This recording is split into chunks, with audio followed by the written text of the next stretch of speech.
आऊज़ुबिल्लाहि मिनश्शैतानिर्रजीम बिस्मिल्लाहिर्रहमानिर्रहीम अस्सलामु अलैकुम वरहमतुल्लाहि वबरकातुहू।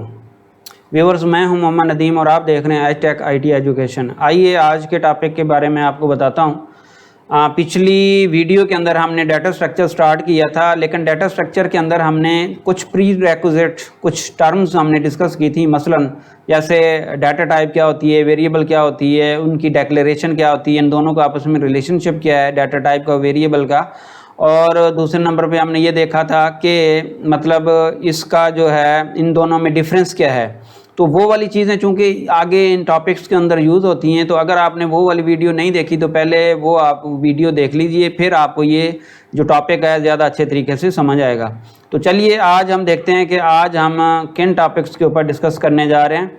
इसमें हम आज जिन टॉपिक्स के ऊपर डिस्कस करेंगे वो एक छोटा सा सेशन है, इतना बड़ा नहीं है। एक तो हम देखेंगे कि डाटा स्ट्रक्चर क्या है और इसकी मतलब हम डेफिनेशन देखेंगे और एक एग्जांपल के थ्रू थोड़ा इसको एलेबोरेट करेंगे। दूसरे नंबर पे हम ये देखेंगे कि जो पिछले टॉपिक के अंदर हमने डाटा टाइप पढ़ी थी, देखेंगे कि डाटा स्ट्रक्चर और डाटा टाइप में क्या फ़र्क होता है। तो इसके अंदर अब सबसे पहले नंबर पे हम देखते हैं कि व्हाट इज़ डाटा स्ट्रक्चर। देखें, कंप्यूटर साइंस के अंदर जो डाटा स्ट्रक्चर है वो बेसिकली मतलब कह लें कि ऑर्गेनाइजेशन, फॉर्मेशन, मैनेजमेंट और डाटा को स्टोर करना, यानी कि डाटा का फॉर्मेट कह लें, डाटा की ऑर्गेनाइजेशन कह लें, डाटा की मैनेजमेंट कह लें या डाटा की स्टोरिंग कह लें। वो ऐसे तरीके से करनी है कि जो आपको एक एफिशिएंट तरीके से मतलब जिसको आप एक्सेस कर सकें और उसको मॉडिफाई कर सकें। तो यही चीज़ हमने यहाँ पे डिस्कस की है कि कंप्यूटर साइंस के अंदर data structure is a format to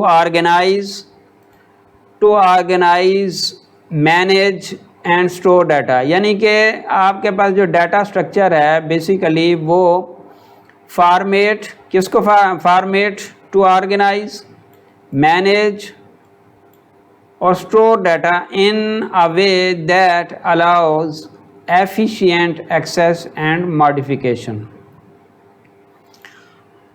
यानी कि एक एफिशिएंट तरीके से डाटा का फॉर्मेट, उसको ऑर्गेनाइज करना, उसको मैनेज करना और उसको स्टोर करना, ये आपके पास क्या है, डाटा स्ट्रक्चर है।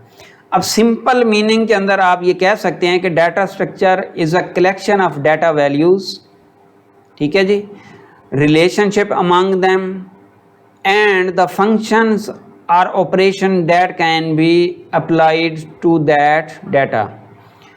यानी कि सिंपल अंदाज के अंदर आप कह सकते हैं कि ये आपके पास कलेक्शन ऑफ डाटा है या कह लें कि कलेक्शन ऑफ डाटा वैल्यूज़ है, ठीक है जी। और वो जो कलेक्शन ऑफ डाटा होगा उनका आपस में अगर कोई रिलेशनशिप है तो उसको शो करेगा जी, ठीक है जी। और उसके ऊपर यानी कि जो डाटा होगा उसके ऊपर अगर आपने कोई फंक्शन परफॉर्म करना है या ऑपरेशन परफॉर्म करना है, अगर कोई अप्लाई हो सकता है उस डाटा के ऊपर, तो इस चीज़ को सिंपली हम क्या कहते हैं जी, इसको हम कहते हैं डाटा स्ट्रक्चर। अब इसकी हम लेते हैं एक एग्जांपल। अच्छा, अगर हम इसकी एग्जांपल लें तो इसकी एक एग्जांपल अरे है, ठीक है जी। अरे है और उसके ऊपर कुछ ऑपरेशंस हैं, ठीक है जी। ऑपरेशन का मतलब ये है कि अगर हम उसके टोटल नंबर ऑफ़ एलिमेंट्स लेना चाहते हैं, उसके एलिमेंट्स को कॉपी करना चाहते हैं या उसको सॉर्ट करना चाह रहे हैं, ये मुख्तलिफ ऑपरेशन है, ठीक है। ये एग्जांपल तो हमारे पास एक अरे आ गई जी कि डाटा स्ट्रक्चर के अंदर इसकी एक एग्जांपल है जो हम कह सकते हैं कि अरे उसकी एक एग्जांपल है। अच्छा, उसके बाद ऑपरेशन क्या हो सकते हैं, सर्चिंग हो सकती है, सॉर्टिंग हो सकती है, इंसर्शन हो सकती है, अपडेट हो सकता है और उसको डिलीट हो सकता है। वो कैसे, देखें, ये हमारे पास एक एग्जांपल है सी शार्प की। इसके अंदर ना हमने एक वेरिएबल डिक्लेयर की है या यूं कह लें एक डाटा स्ट्रक्चर हमने डिक्लेयर किया है जिसका नाम है एक्स, ठीक है जी। अब ये पहले हमने वेरिएबल में देखा था कि हमने सिंपल एंटर लगाया था, तो अब हमने ये यूँ कह लें कि ये 2 ब्रैकेट लगा दी हैं। तो जब हमने ये लगाई हैं तो कंपाइलर को पता चल गया कि ये आप एक अरे डिक्लेयर करने जा रहे हैं। अरे का मतलब ये है कि आपके पास ना एक यूँ कह लें कि लिस्ट होगी मल्टीपल आपके पास यूँ कह लें कि वेरिएबल बन जाएंगी। पहले आपने जो इंटीजर वेरिएबल वो एक वैल्यू स्टोर करती थी, लेकिन इस केस के अंदर आपने ये देखें कि इसमें आप मल्टीपल वैल्यू स्टोर कर सकते हैं। तो ये वेरिएबल और अरे में डिफरेंस है, यानी कि एक मल्टीपल जो आइटम्स हैं इसके अंदर स्टोर किया जा सकते हैं। ये आपके पास एक अरे है। अब उसके बाद हमने इसको इनिशलाइज़ किया है जी। इनिशलाइज़ कैसे किया है, ये कीवर्ड न्यू यूज़ किया है और हमने ये बता दिया है कि इसके टोटल जो एलिमेंट्स होंगे या टोटल इसके अंदर जो आइटम्स आ सकते हैं वो 5 आ सकते हैं।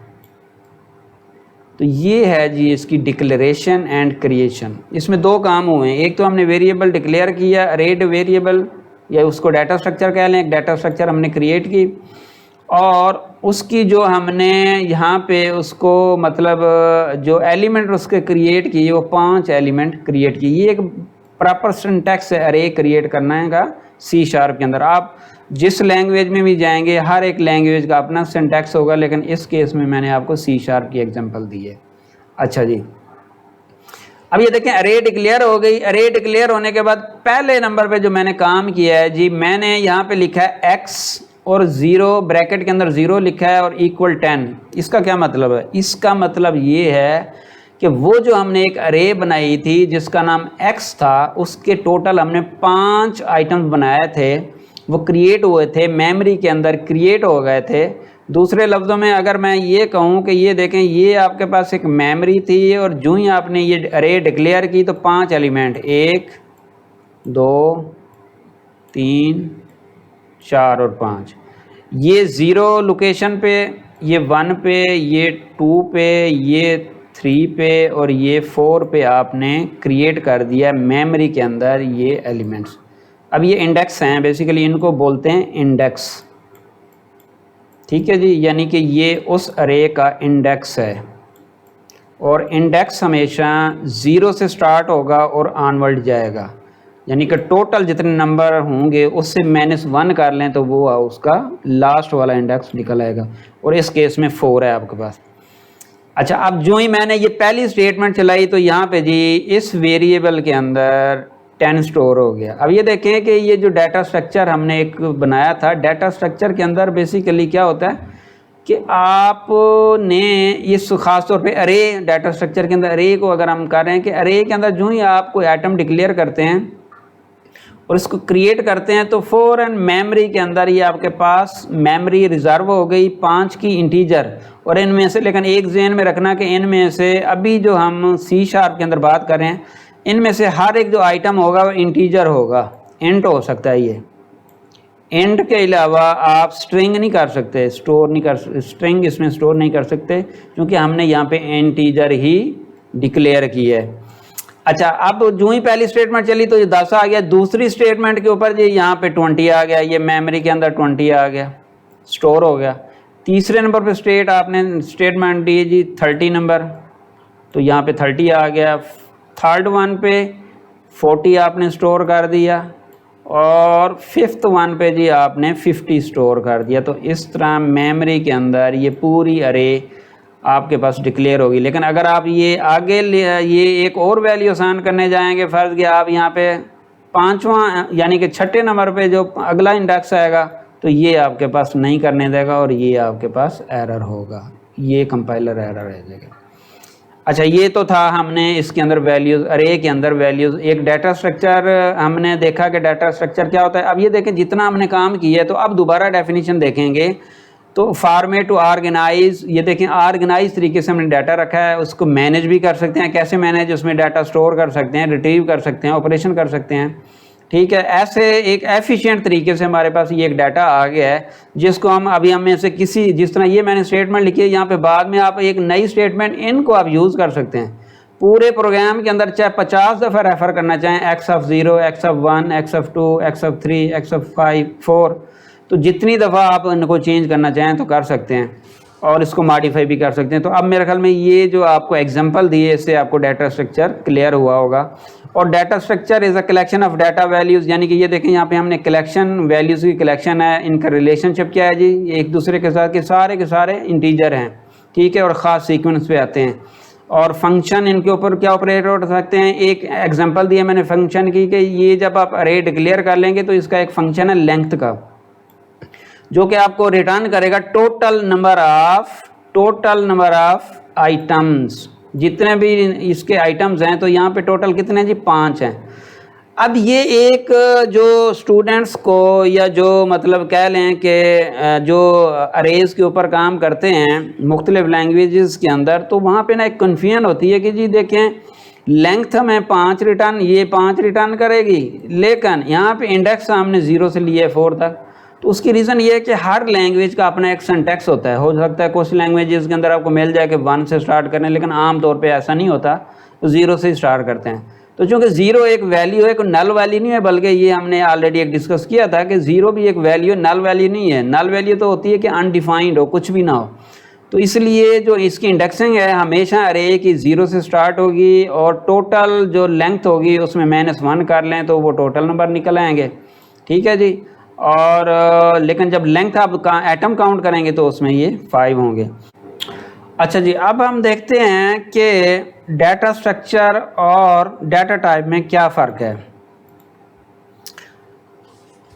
तो यहाँ पे डाटा स्ट्रक्चर को आपने देख लिया, पहले डाटा टाइप को भी देख लिया। तो यहाँ पे हम इसका डिफरेंस देखते हैं कि डाटा स्ट्रक्चर और जो आपके पास डाटा टाइप है, इन दोनों में क्या फ़र्क है। अब हम इसको डिस्कस करेंगे।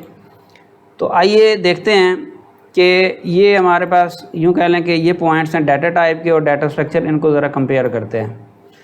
डाटा टाइप इज़ काइंड या एक form of a variable being use throughout the program. ये एक जी फॉर्म है या किस किस्म का डाटा है या किस फॉर्म का डाटा है जो आप पूरे प्रोग्राम के अंदर यूज़ कर रहे हैं।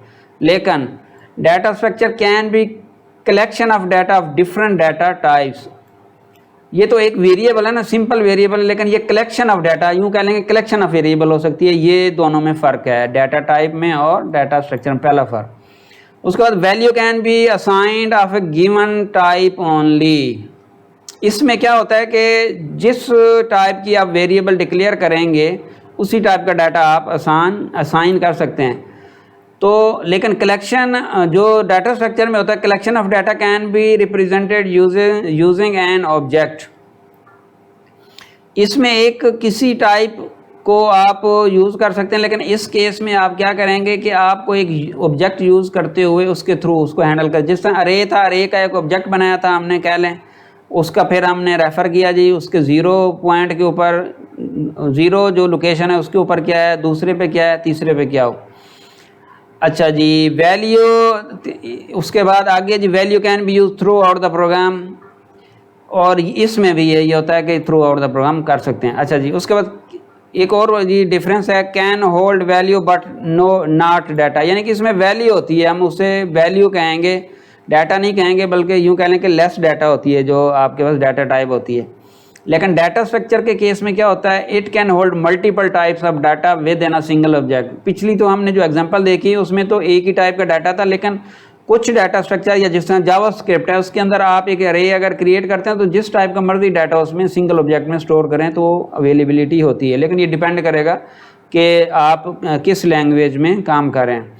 उसके बाद एक और डिफरेंस है जी, value can be assign directly to variable directly of value assign, जिस तरह हम पिछले प्रोग्राम में देखते हैं। Some operation are use to assign the data to the data structure object. लेकिन इसमें कुछ ऑपरेशन परफॉर्म, जिस तरह अगर सिंपल वेरिएबल अपना अरे वेरिएबल भी देखें तो उसमें भी क्या करना पड़ता है कि पहले आपको उसका एक इंडेक्स देना पड़ता है, वेरिएबल देनी पड़ती है, उसका एक सिंटैक्स है, उसके थ्रू वैल्यू आप असाइन करते हैं। तो ये डिफरेंस है डाटा स्ट्रक्चर और डाटा टाइप में। और अगला जो है जी, no problem in the time complexity, यानी कि इसमें कोई टाइम का इशू नहीं है। लेकिन इसमें अगर हंड्रेड्स या मिलियंस ऑफ रिकॉर्ड्स होंगे तो इसमें बिल्कुल उनको डील करना पड़ेगा डाटा स्ट्रक्चर के अंदर। तो टाइम कम्प्लेक्सिटी जो है वो बड़ा इंपॉर्टेंट रोल प्ले कर सकती है। और उसके बाद है जी एग्जांपल जो हैं डाटा टाइप की, एग्जांपल इंटीजर हो सकता है, फ्लोट हो सकता है, करैक्टर, एक्सेट्रा एक्सेट्रा, ये एग्जांपल्स हैं किसकी जी, ये डाटा टाइप की। और डाटा स्ट्रक्चर की अगर हम एग्जांपल देखें तो उसकी एग्जांपल स्टैक हो सकती है, क्यू हो सकता है, लिंक लिस्ट हो सकती है। तो ये मुख्तलिफ एग्जांपल हैं इसकी। और उम्मीद है कि आपको ये आज का जो टॉपिक है, ये मतलब क्लियर हो गया होगा। और एंड पे मैं मतलब दुआ करते हैं कि अल्लाह ताला हम सब के हलाल रिज़्क़ में बरकत अता फरमाए और अल्लाह ताला हमें अपने सिवा किसी का मोहताज ना करे। इन दुआओं के साथ अल्लाह हाफ़िज़।